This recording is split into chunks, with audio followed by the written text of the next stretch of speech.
नमस्कार बच्चों, आप सभी का स्वागत है। मैं हूं पंकज और आज की इस वीडियो में हम पढ़ेंगे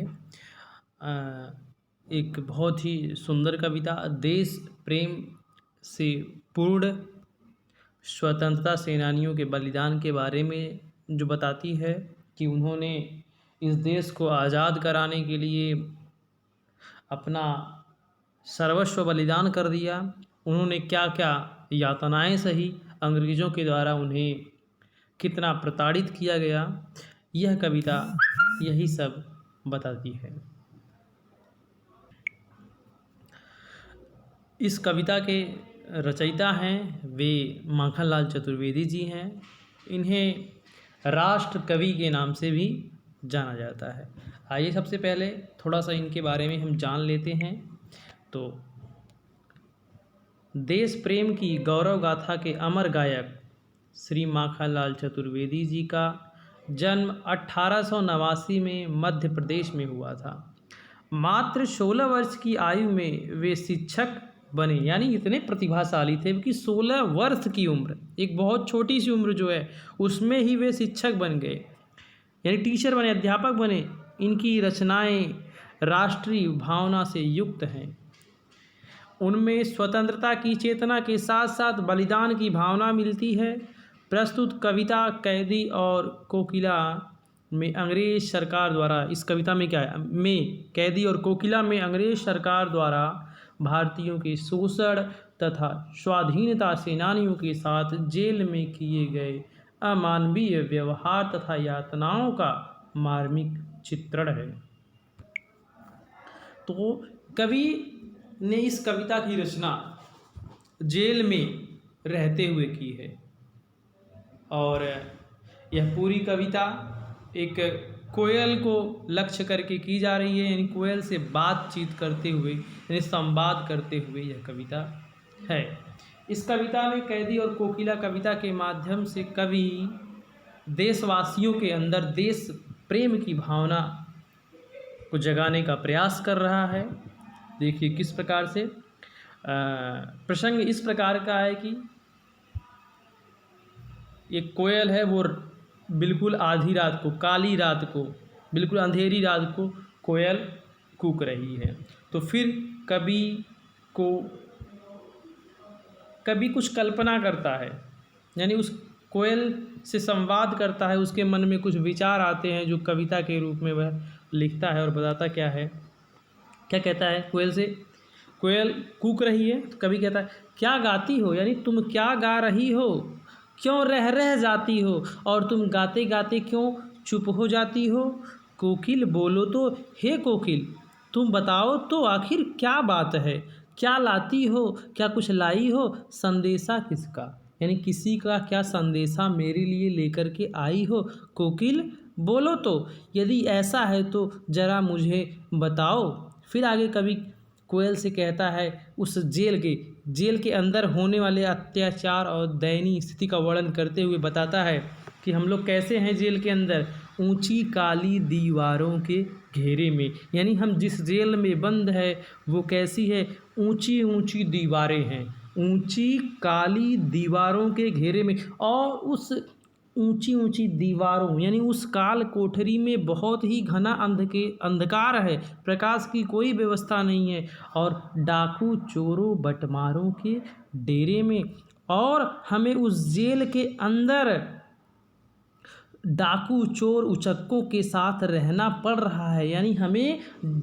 डाकुओं के साथ, चोरों के साथ, उचक्कों के साथ रखा गया है, जहां हमारा कोई भी मान सम्मान नहीं है। यानी स्वतंत्रता सेनानियों के साथ ये बहुत बड़ा अत्याचार कर रहे हैं अंग्रेज जेलों में, जीने को देते नहीं पेट भर खाना। और कवि स्वतंत्रता सेनानियों की तरफ से कह रहा है कि ये जो अंग्रेज़ हैं, ये जीने को देते नहीं पेट भर खाना, यानी जेलों में स्वतंत्रता सेनानियों को पेट भर खाना नहीं देते कि जिससे वह जी सके, मरने भी देते नहीं, और मरने भी देते नहीं, यानी ना जिंदा रखना चाहते हैं ना मरना रखना चाहते हैं, तड़प रह जाना अपितु उन्हें वे जेलों में स्वतंत्रता सेनानियों को तड़पा रहे हैं। और आगे कवि कह रहा है, अब हमारे जीवन पर आजीवन पर अब दिन रात कड़ा पहरा है, यानी अब हमारे जीवन पर हर क्षण एक कड़ा पहरा लगाया गया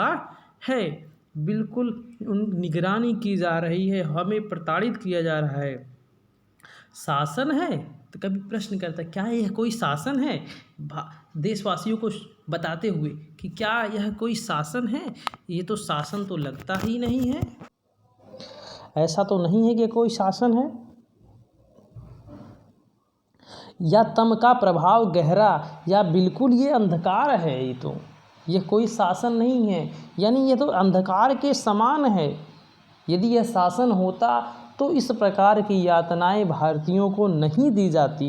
हिमकर, फिर आगे कवि कोयल से कहता है, हिमकर यानी चंद्रमा निराश कर चला रात भी काली। कह रहे हमारे जीवन का, जेलों में हमारे जीवन का एक आधार था, रात्रि में एक आधार था चंद्रमा, जिसके सहारे हम जेलों में बंद रह करके, एक हमें उम्मीद बनी थी चंद्रमा से कि एक समय ऐसा आएगा कि हम जेल से आज़ाद होंगे। तो जो हिमकर था निराश कर चला रात भी काली, यानी वह अब चला गया है और रात भी काली। इस समय कालिमा मई जगी क्यों आली। फिर कवि कहता है कोयल से, हे कोयल इस समय कालिमा मई बिल्कुल अंधेरी रात में जगी क्यों आली। हे कोयल तू क्यों जग गई। आली मतलब कोयल, तू क्यों जग गई। आखिर बात क्या है इस इतनी अंधेरी रात में, कोई महत्वपूर्ण बात है तो बता।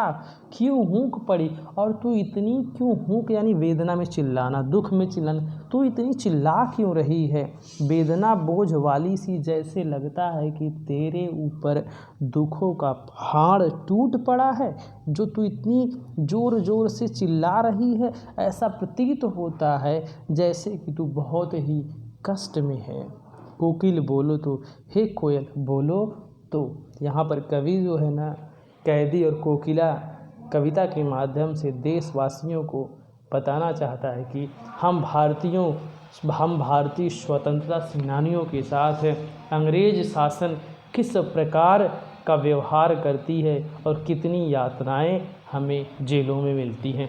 कोकिल बोलो तो, हे कोकिल बताओ तो, क्या लूटा, क्या तुम्हारा कुछ लुट गया है जो इतनी रात को तुम चिल्ला रही हो।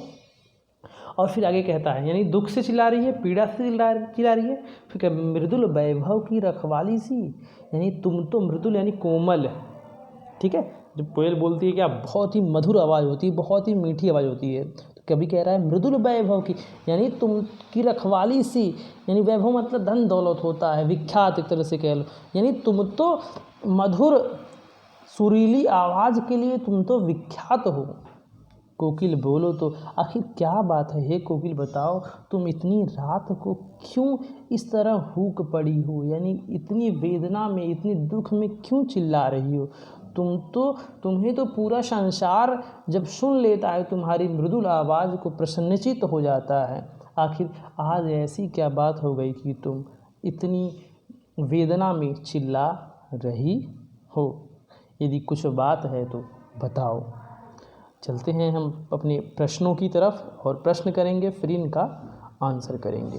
तो जो पहला हमारा प्रश्न है, प्रस्तुत पंक्तियों में अंग्रेज़ों द्वारा स्वतंत्रता सेनानियों के साथ जेल में क्या क्या अमानवीय व्यवहार किए गए। तो आपने ऊपर देखा क्या क्या व्यवहार किए गए, आइए आंसर देखते हैं इसका क्या। पहले का आंसर हो जाएगा, प्रस्तुत पंक्तियों में अंग्रेज़ों द्वारा स्वतंत्रता सेनानियों के साथ निम्नलिखित, त कर लेना, निम्नलिखित गलत है, त लगा लेंगे, निम्नलिखित अमानवीय व्यवहार किए जाते थे। नंबर 1 है, स्वतंत्रता सेनानियों को चोर, लुटेरे और डाकुओं के साथ रखा जाता था। दूसरा, पेट भर खाना नहीं दिया जाता था। तीसरा, उन्हें तड़पा तड़पा कर जीवित रखा जाता था। चौथा, यहाँ 4 नंबर कर लेना, उनकी स्वतंत्रता पूरी तरह से छीन ली गई थी। ये आंसर हो गया। देखते हैं अगला प्रश्न नंबर 2 है, आपके विचार से स्वतंत्रता सेनानियों और अपराधियों के साथ एक सा व्यवहार क्यों किया जाता होगा। आपको अपने विचार लिखने हैं, तो आइए देखते हैं। अंग्रेज जेलों में स्वतंत्रता सेनानियों तथा चोरों के साथ एक जैसा व्यवहार इसलिए करते थे क्योंकि सरकार के लिए दोनों ही दोषी थे। अंग्रेज ऐसा करके क्रांतिकारियों की आज़ादी की मांग को दबाना चाहते थे। अगले प्रश्न की तरफ चलते हैं। प्रश्न नंबर 3। तीसरा प्रश्न है, भाव स्पष्ट कीजिए। मृदुल वैभव की रखवाली सी कोकिल बोलो तो। इसका भाव बताना है हमें, तो आइए देखते हैं इसका भाव क्या है। यहाँ पर आंसर तीसरे का है, मृदुल वैभव की रखवाली से कवि का तात्पर्य कोयल की मीठी आवाज़ से है। या फिर आप ये लिख लीजिएगा कि कवि मृदुल वैभव की रखवाली से कवि का आशय यह है कि कवि यह बताना चाहता है कि कोयल जो है कि मधुर आवाज़ के लिए प्रसिद्ध है। ठीक है, आगे इसी में, लेकिन जब वह दुख भरी आवाज़ में चीखती है तो कवि उसके दुख के कारण को जानने के लिए कोयल से कहता है कि तुम कुछ तो बताओ, आखिर इतनी रात को क्यों चिल्ला रही हो। ठीक है, प्रश्न चौथा है हमारा, कोयल की आवाज़ सुनकर कवि की क्या प्रतिक्रिया थी लिखिए। यानी जब कवि कोयल की आवाज़ को सुनता है तो वह क्या सोचता है, यानी उसकी प्रतिक्रिया क्या होती है। आइए देखते हैं इसका आंसर। कोयल की आवाज़ को सुनकर कवि को ऐसा लगता है कि जैसे कोयल उसके लिए कोई संदेशा लेकर आई हो, अथवा वह किसी मुसीबत में हो, इसलिए कोयल इतनी रात को कूक रही है। जो भी बच्चे इस वीडियो को यूट्यूब पर देख रहे होंगे वो डिस्क्रिप्शन में जा कर के इस आंसर की PDF फाइल डाउनलोड कर लेंगे। यदि आपको वीडियो अच्छी लगे प्लीज़ लाइक करें, सब्सक्राइब करें, दोस्तों तक शेयर करें। Thank you. मिलते हैं अपनी नेक्स्ट वर्कशीट जो हिंदी की आएगी उसमें। Thank you, bye.